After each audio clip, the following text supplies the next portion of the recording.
નમસ્કાર દર્શક મિત્રો, એસડી ન્યૂઝ ગુજરાતી ચેનલ પર આપનું સ્વાગત છે અને હું આપની સાથે વૈશાલી પુવારુ કરીશું નજર આજના સમાચારો પર।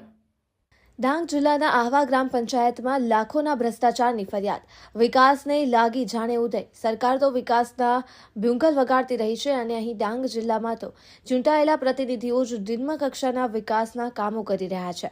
સમગ્ર ગ્રામ પંચાયતના ભ્રષ્ટાચારનું વિવરણ જિલ્લા વિકાસ અધિકારીને લેખિતમાં આપેલ ફરિયાદ મુજબ છેલ્લા 5 વર્ષમાં થયેલ 12 જેટલા કામોમાં ગોબાચારી બહાર પોકારી રહી છે, જ્યાં 15માં નાણાં પંચ અને એટીવીટી યોજના અંતર્ગત આરસીસી રોડ, બ્લોકના કામો, શાળામાં શેડ, પાઇપલાઇન તેમજ શૌચાલયના કામોમાં ભ્રષ્ટાચાર આચરતા પોકળ કામોને લઈ આશરે 16 જેટલા કામોમાં તલાટી, સરપંચ તેમજ સભ્યો દ્વારા મોટા પ્રમાણમાં ભ્રષ્ટાચાર કરાયો હોવાની ફરિયાદ કરતા કામો કરનારને શિયાળામાં પરસેવો છૂટી ગયો હતો। આવા અનેક કામોની તમામ કામો થાય છે કે માત્ર ચૂનું ચોપડવામાં આવે છે, એ તો ઉચ્ચ અધિકારીઓ સ્થળ ચકાસણી કરશે તો જ માલુમ પડશે કે જ્યાં 50 લાખથી વધુના કામોમાં ભ્રષ્ટાચારની ફરિયાદ મળતા જિલ્લા વિકાસ અધિકારીએ તપાસના આદેશ આપવામાં આવ્યા છે।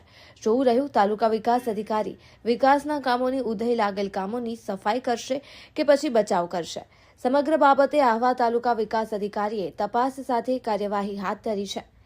Reporter Sushil Pawar, Dang, SD news Gujarati. પંચાયતની ગ્રામ પંચાયતમાં જે આવી છે આપણી પાસે 15 નાણાં પંચની અંદર કઈ તપાસ આપે છે?